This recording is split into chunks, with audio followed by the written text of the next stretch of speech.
Sir pain killer tablet ಇದೆಯಾ? Pain ಕಿಲ್ಲರಾ madam? ಸರಿ ಮೇಡಮ್, ಡಾಕ್ಟರ್ ಕೊಟ್ಟಿರೋ ಪ್ರಿಸ್ಕ್ರಿಪ್ಷನ್ ಇಲ್ಲಾಂದ್ರೆ ರಿಸಿಪ್ಟ್ ಕೊಡ್ತೀನಿ. ಸರ್ ಇವತ್ತು ಒಂದಿನ ಕೊಡಿ ಸರ್. ಮೇಡಮ್ ಅದಂಗೆ ಕೊಡಕ್ ಆಗಲ್ಲ ಮೇಡಮ್. ಸರ್ ಪ್ಲೀಸ್ ಇವತ್ತು ಒಂದಿನ ಕೊಡಿ ಸರ್, ನಮ್ಮ ಅಜ್ಜಿ ತುಂಬಾ ಮಂಡಿ ನೋವು ಅಂತ ಹೇಳ್ತಿದ್ದಾರೆ. ಸರಿ ಮೇಡಮ್, ಇವತ್ತು ಒಂದಿನ ಕೊಡ್ತೀನಿ, ನಾಳೆಯಿಂದ ಅದೇ ತರ ಕೊಡಲ್ಲ ನೋಡಿ. ಹಾ ಸರಿ ಸರ್. ಸರಿ ರೀ, ಕೊಡ್ತೀನಿ, ತಗೊಳ್ಳಿ ಮೇಡಮ್. Thank you sir.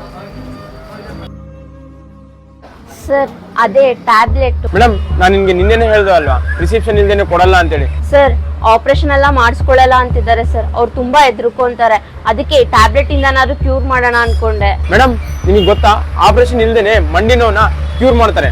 ಹೌದಾ? ಎಲ್ಲಿ? ಹೌದು, ನಮ್ಮ JP ನಗರಲ್ಲಿರೋ ಬೆಂಗಳೂರು ಪೇನ್ ಕ್ಲಿನಿಕ್. ಇಲ್ಲಿ ನಿಮಗೆ ಯಾವುದೇ ರೀತಿ ಸರ್ಜರಿ ಇಲ್ದೇನೆ ಜಸ್ಟ್ ಒಂದು ಇಂಜೆಕ್ಷನ್ ಇಂದ ನಿಮ್ಮ ಪೇನ್ ನ ಕ್ಯೂರ್ ಮಾಡ್ತಾರೆ. ಇದು ನಿಮ್ಗೆ ಜಸ್ಟ್ 1 hour ಪ್ರಾಸೆಸ್ ಅಷ್ಟೇ. ನಿಮ್ಗೆ ಸರ್ಜರಿ, ಆಪರೇಷನ್ ಅದು ಇದು ಅಂದ್ಬಿಟ್ಟು ದುಡ್ಡು ಖರ್ಚು ಮಾಡೋ ಅವಶ್ಯಕತೆನೇ ಇಲ್ಲ. ಇವರು ಜಸ್ಟ್ 1 hour ಅಲ್ಲಿ ನಿಮ್ಮ ಎಲ್ಲ ಪೇನ್ ನ ಕ್ಯೂರ್ ಮಾಡ್ತಾರೆ. ಅದ್ರ ಜೊತೆಗೆ ಇಲ್ಲಿ ನಿಮ್ಗೆ ಎಲ್ಲ ಸ್ಪೆಷಲಿಸ್ಟ್ ಡಾಕ್ಟರ್ಸ್ ಇದ್ದಾರೆ. 20,000ಕ್ಕೆ ಹೆಚ್ಚು ಪೇಷಂಟ್ ಗಳಿಗೆ ಜಸ್ಟ್ ಇಂಜೆಕ್ಷನ್ ಇಂದಾನೆ ಕ್ಯೂರ್ ಮಾಡಿದ್ದಾರೆ. ಮತ್ತು ನಿಮ್ಮ ಫ್ರೆಂಡ್ಸೇ ಆಗಿರಲಿ ಇಲ್ಲ ಫ್ಯಾಮಿಲಿನೇ ಆಗಿರಲಿ, ಅವ್ರಿಗೆ ಯಾವುದೇ ಥರ ಮೂಳೆ ಪ್ರಾಬ್ಲಮ್ ಇರಲಿ, ಬೆನ್ನು ಮೂಳೆ ಆಗಿರಲಿ, ಕಾಲು ಮೂಳೆ ಆಗಿರಲಿ, ಕೈ ಮೂಳೆ ಆಗಿರಲಿ, ಅವ್ರಿಗೆ ಯಾವುದೇ ಥರ ಆಪ್ರೇಷನ್ ಮತ್ತು ಸರ್ಜರಿ ಇಲ್ದೇನೆ ಜಸ್ಟ್ ಒಂದು ಇಂಜೆಕ್ಷನಿಂದ ಕ್ಯೂರ್ ಮಾಡ್ತಾರೆ. ಅದು 100% ರಿಸಲ್ಟ್ ಜೊತೆಗೆ. ನಿಮ್ಮ ಫ್ರೆಂಡ್ಸ್ ಮತ್ತು ಫ್ಯಾಮಿಲಿಗೆ ಯಾರಿಗಾದ್ರೂ ಈ ಪ್ರಾಬ್ಲಮ್ ಇದ್ದರೆ ಡಿಸ್ಪ್ಲೇ ನಂಬರ್ ಹಾಕಿರ್ತೀನಿ, ಯೂಸ್ ಮಾಡ್ಕೊಳ್ಳಿ, ತುಂಬ ಹೆಲ್ಪ್ ಆಗುತ್ತೆ. Thank you.